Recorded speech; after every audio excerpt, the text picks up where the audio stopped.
कर रहा था, हुकूमत कांग्रेस कर रही थी ना। आज गाली मुझे देते हैं।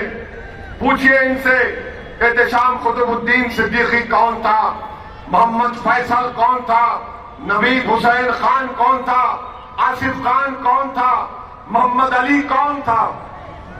मुंबई के शिवाजी नगर में 120 स्क्वायर फीट के खोली में रहता था, तो कांग्रेस की हुकूमत ने कोर्ट में चार्जशीट में लिखा कि इसके 120 स्क्वायर फुट की खोली में रोज 12 लोग आकर दहशतगर्दी के प्लानिंग करते थे।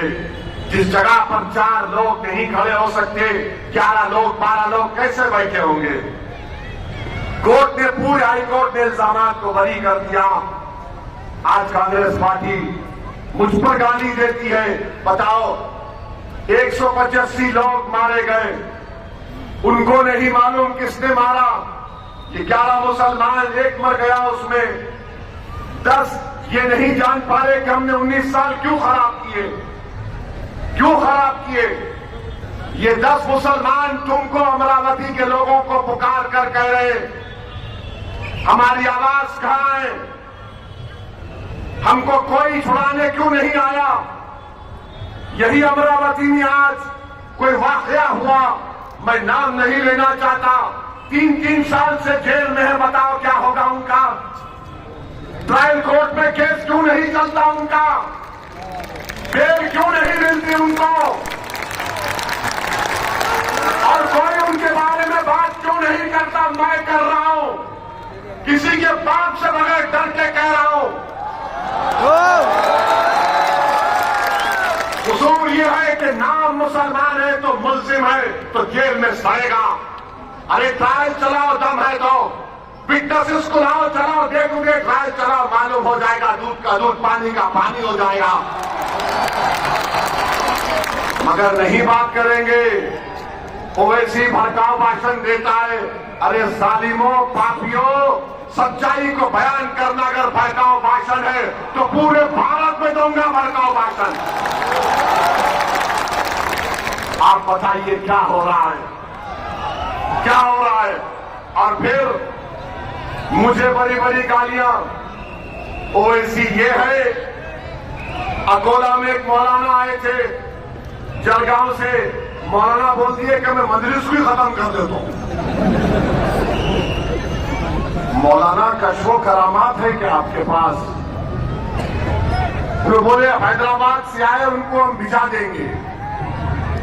वहां पे अकोला का वो उनका आमदार बोल रहा है कि हैदराबाद को नहीं जाने देंगे, हमारे पास पहलवान है, यहां पर भी पहलवान है। अरे आखिर किस्सा क्या है रे भाई, कोई तो खुश हो मुझसे। मर्द है तो कुछ नहीं, महिला है तो कुछ नहीं।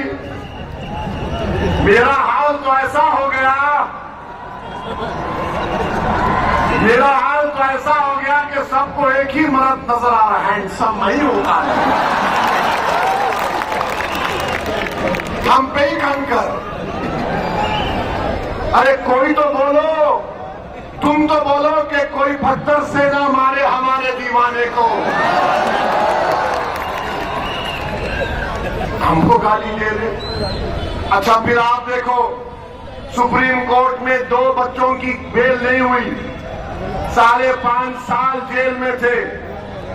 आपको मालूम वो सुप्रीम कोर्ट ने कौन से कानून का हवाला देकर उन 2 नौजवान बच्चों को बेल नहीं दी। मालूम आपको, मेरे को मालूम। और ये कोई सेकुलरिज्म का नाम बोलने वाले बोलते नहीं है। सुप्रीम कोर्ट ने अनलॉफुल एक्टिविटीज प्रिवेंशन एक्ट के सेक्शन 15A का हवाला दिया, जिसमें कहा एनी अदर मीन्स। ये कानून कौन बनाए थे मालूम आपको? चिदम्बरम साहब, मनमोहन सिंह की हुकूमत थी। पूछो, ये कांग्रेसी आएंगे ना, मालूम हुआ कि टुट्टा भी आएगा कल, पूछो उससे। अरे उसको तो बेचारे को मालूम ही नहीं, 50A बोले तो बोलेगा मैं एक क्लास में था। ये कानून जब बन रहा था, चिदम्बरम कानून लाए थे, पूरी पार्लियामेंट में मैं अपनी बड़ाई नहीं बयान कर रहा हूं, पूरी पार्लियामेंट में मैं अकेला था जिसने कहा था कि इस बाय एनी अदर मीन्स का इस्तेमाल पुलिस की तरफ से सिर्फ मुसलमान, दलित, आदिवासियों पर होगा और जो पढ़े लिखे लोग हुकूमत की गलत पॉलिसियों को समझ के उनके खिलाफ इस्तेमाल होगा। आज क्या हुआ आप देख रहे हैं, सुप्रीम कोर्ट ने कहा इसी टेररिज्म का डेफिनेशन के तहत सुप्रीम कोर्ट ने कहा इन दो बच्चों को बेल नहीं मिल सकती और बेशर्मी की हद है कांग्रेस वालों की। और ये बेल मिलना था इनको, क्यों नहीं मिली? अरे कभी आईने में चेहरा देखो कितना बदनुमा नजर आता है। तुमने कानून बनाया, तुमने कानून बनाया, मैं पुकार रहा था पार्लियामेंट में मत बनाओ मत बनाओ। आपको मालूम इस कानून में यूएपीए में किसी को पकड़ लिया जाता है तो पुलिस 180 दिन का डिटेंशन रख सकती है, 180 डेज,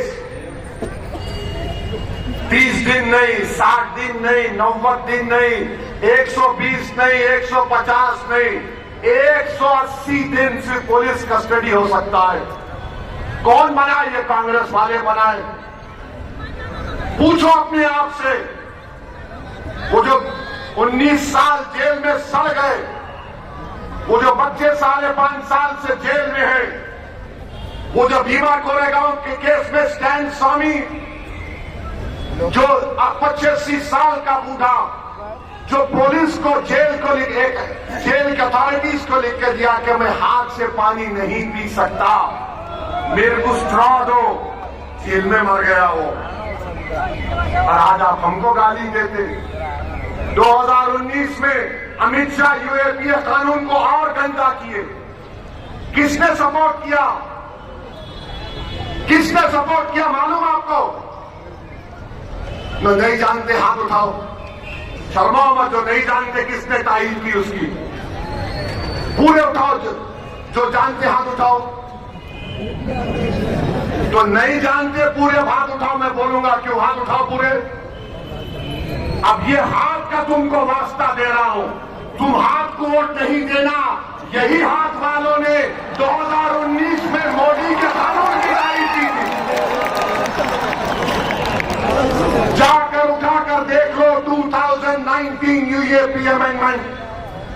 मैं पार्लियामेंट में खड़े होकर इन कांग्रेसियों को देख के बोला, मैं अल्लाह से दुआ करता हूं कि तुम भी जेल में जाकर सड़ना, तुमको मालूम होगा मेरा गम क्या होता है। तो पूरे कांग्रेस के लोग खड़े हो गए, हमको बोले, हमको बोले। लाहौर तुमको ही बोला, क्या करते? वो बीजेपी वालों को समझ में नहीं आ रहा, इन्हें हमारे पे कभी गुस्सा निकाला, कभी इन पे निकाला, हो रहा क्या?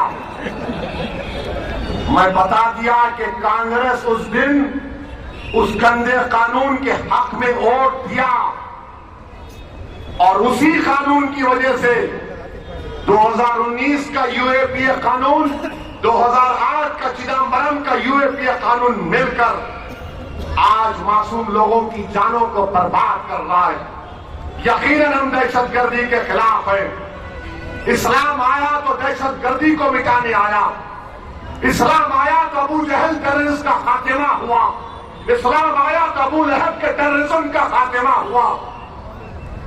हम तो टेररिज्म को खत्म करना चाहते हैं, मगर तुम गंदे कानून बनाकर।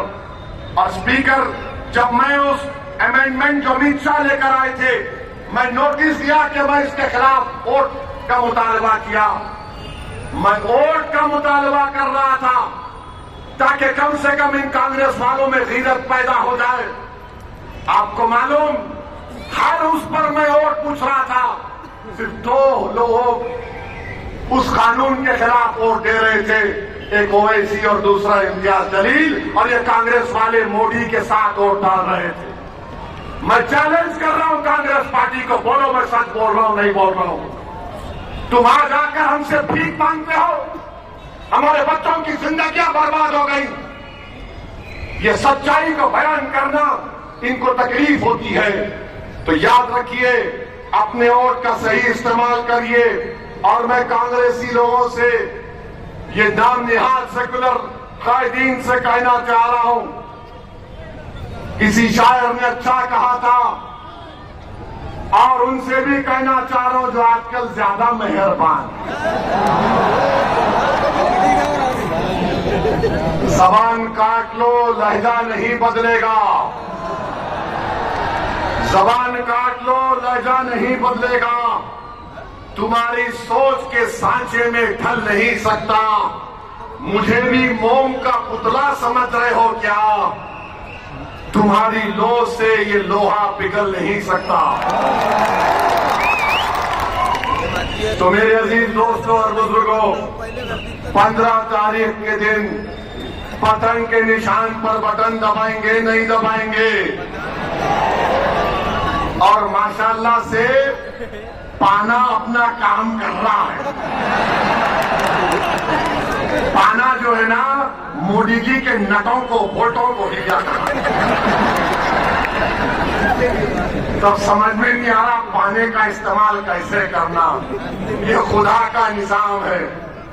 अब पाना क्या करेगा नहीं मालूम, मगर आपको अपने वोट का सही इस्तेमाल करना है। पतंग के निशान पर बटन दबाना है। और यहां यूसुफ कुंजानी साहब बोले, साहब जरा वो घड़ी पे भी बोल दो। इन आए हैं, मोदी का साथ दे रहे हैं, चीचा को धोखा दे दिए, मोदी का साथ दे रहे हैं। वक्फ का काला कानून जो संविधान के खिलाफ है, उसमें आपने मोदी के इस काले कानून के हक में वोट दिया।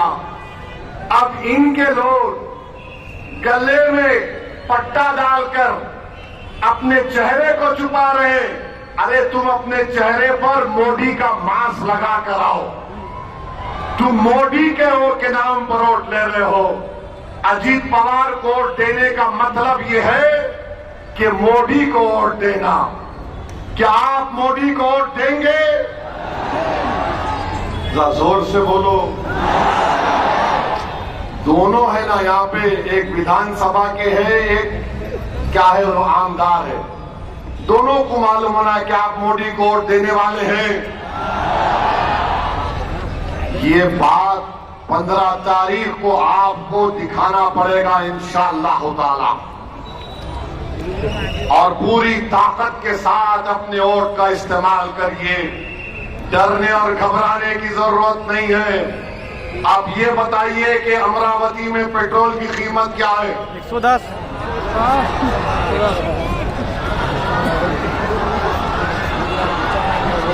क्या है कीमत? 110। आप लोग खुश हैं? गुजरात में कितना है मालूम आपको? 94 रुपीज ओनली। गुजरात में 94, यहाँ पे 110, 110। अब ये ट्रिपल इंजन की सरकार है। ये ट्रिपल इंजन की सरकार है। आप बताइए, 26 रुपये कम गुजरात में, और भारत की दूसरी सबसे बड़ी प्रदेश में 110 रुपये है। क्या करेंगे आप? क्या आपको तकलीफ नहीं हो रही है? अच्छा, जब से बीजेपी आई, एक सवाल का जवाब दो आप। कितनों को यहां पर अपने बच्चों के मुस्तकबिल की फिक्र होती है, जिसमें उनकी जान की भी फिक्र, बेटियों की हिफाजत की फिक्र, इबादतगाह की हिफाजत की। हाथ उठाओ, डरना नहीं। डरेंगे तो मर जाएंगे। हाथ उठाओ।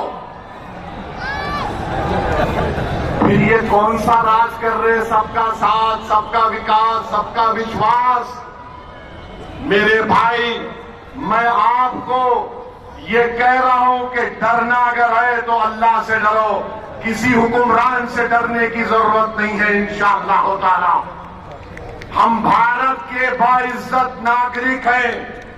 संविधान जिसको बाबा साहिब ने बनाया, वो राइट टू इक्वालिटी की बात करता है। और याद रखो, तुम खत्म होने नहीं आए हो इस दुनिया में। जब तक तुम और हम जिंदा रहेंगे, दुनिया बाकी रहेगी।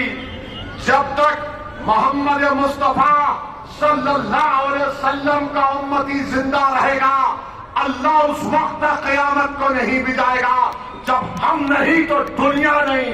याद रखो मेरी इस बात को। तारीख को पढ़ो, तारीख को पढ़ो। आज जो लोग जुल्म कर रहे हैं, जबर कर रहे हैं, कल ये मिट जाएंगे सफ़े हस्ती से। नाम रहेगा तो अल्लाह का रहेगा, नाम रहेगा तो हमारा रहेगा। तो मेरे अजीज दोस्तों और बुजुर्गों, मैं आपसे अपील कर रहा हूं, लगाएंगे नारा आखिर में, क्यों फिक्र कर रहे आप? आखिर में लगाएंगे, सबको सुनाई देना।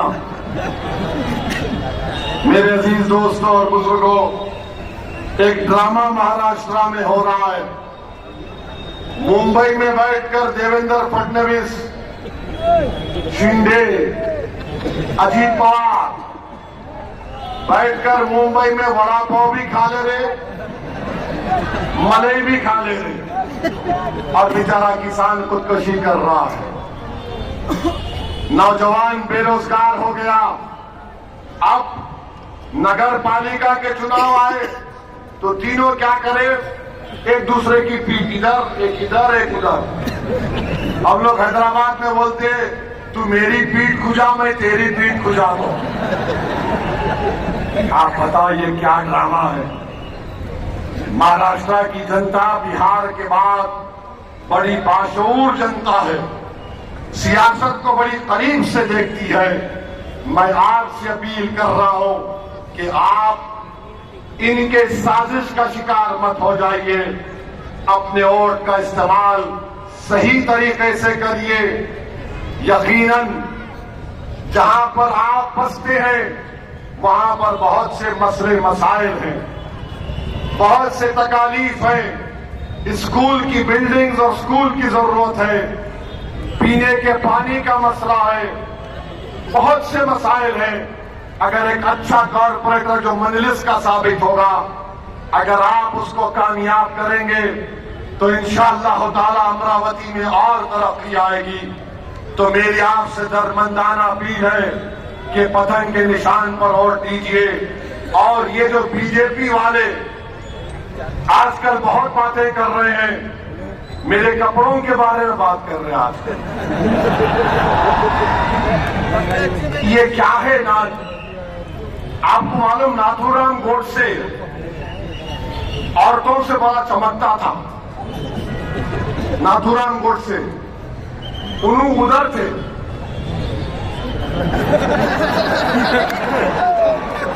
समझ गए ना? उन्होंने उधर थे, उधर एकदम। समझे नहीं समझे? समझे नहीं समझे? नाथूराम गोडसे उल्टे थे, उन्होंने भी ऐसे कपड़ों पे दीवाने थे, समझे? तो ये सब गोडसे के चाहने वाले हैं। फितरतन फितरतन पूरे गोडसे के चाहने वाले, समझे नहीं समझे? लूती थे, हजरत लूत अलैहिस्सलाम की कौम भी ऐसी। अब समझ में आया? आ गया ना? हैदराबाद में बोलते हैं उनको टुई थे, टुई थे वो नाथूराम गोडसे कपड़ों पे। मेरे भाई, तुम लोगों को कोई मर्द से वास्ता नहीं पड़ा, इसीलिए जो चाहे बोलो। याद रखो, तुम्हारी सरकार है ना, तुम बड़े उछल उछल के बोल रहे हो। इख्तियार किसी के पास नहीं रहता मेरे भाई। महाराष्ट्र के ये किले जो आज वीरान पड़े हुए हैं, ये इस बात की गवाही दे रहे हैं कि इख्तियार किसी के पास नहीं रहता। आज तुम इख्तियार के नशे में चूर होकर मजलूम दलित, मुसलमान और किसानों पर तुम जुल्म कर रहे हो, मगर इंशाअल्लाह ताला तुम्हारे दौर का खात्मा होगा। तुम्हारा जुल्म ज्यादा देर तक नहीं चलेगा। मैं आपसे अपील कर रहा हूं कि बीजेपी के लोग अब चाइना से कह रहे हैं कि आके पैसा लगाओ भारत में।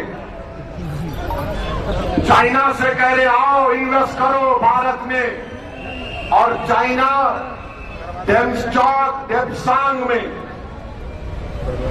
1000 स्क्वायर किलोमीटर पर कब्जा करके बैठा हुआ है। हम 15 पेट्रोलिंग पॉइंट पर हमारी फौज नहीं जा सकती। चाइना ऑल वेदर रोड बना चुका है भारत की जमीन में। चाइना वहां पर अपने सिपाहियों के लिए ऐसे घर तामीर किया जिसमें उनके पहाड़ियों पर 20,000 फीट ऊपर है, हीटर का इंतजाम है। हमारी जमीन पर चीन कब्जा करके बैठा हुआ है। ऑपरेशन सिंदूर हुआ, हमने पाकिस्तान के उन 9 एयरबेसेस को ब्रह्मोस मिसाइल से उसके पचके उड़ा दिए। और जब हम ऑपरेशन सिंदूर के जरिए दहशतगर्द के अड्डों पर हमला कर रही थी हमारी बहादुर एयरफोर्स, तो चाइना ने अपनी एयरक्राफ्ट दिए, चाइना ने पूरी टेक्नोलॉजी को दिया, चाइना ने अपने सैटेलाइट पाकिस्तान को दिए।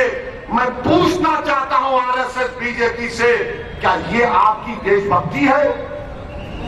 वो चाइना जिसने हमारी फौज पर हमला किया, पाकिस्तान की हथियारों से मदद की, क्या ये आपकी देशभक्ति है? अगर ये देशभक्ति है तो वैसी तुम्हारी देशभक्ति को झूठा कहता है, झूठा मानता है। मोदी जी आप बताइए, ट्रम्प बोल रहा है Modi came to me and told me sir please, sir please. बोलो बीजेपी वालों, बोले नहीं बोले उन्होंने। मैं कह रहा हूं मोदी को नहीं बोलना चाहिए था, मोदी नहीं बोल सकते, मगर इनको ट्रम्प से इतना डर क्यों है? तुम हर दिन बोलते उन्हें बच्चे पैदा करो, तुम हर दिन कुछ टकाई को बकवास बकते रहते, मगर ट्रम्प पे क्यों नहीं बोलते? ट्रम्प का वजीर बोल रहा है जब तक मोदी कॉल नहीं करेंगे ट्रेड डील नहीं होगी। क्या हो रहा है देश में? चाइना जो पाकिस्तान की मदद किया, आप उसको बोल रहे पैसा लगाओ। वो ट्रम्प हमको इजी ले रहा है। तो मेरे अजीज दोस्तों और बुजुर्गों, ये देश का असल हाल है। बीजेपी बड़ी बड़ी बातें करती है, मगर एडवांटेज इनको इसलिए मिलता है क्योंकि ये जो नाम निहाद सेकुलर पार्टीज हैं, इनमें ये अहल नहीं है, इनमें काबिलियत नहीं है कि बीजेपी को हरा सके। मजलिस के जरिए आप अपनी लीडरशिप को मजबूत करिए, पतन के निशान पर बटन दबाइए।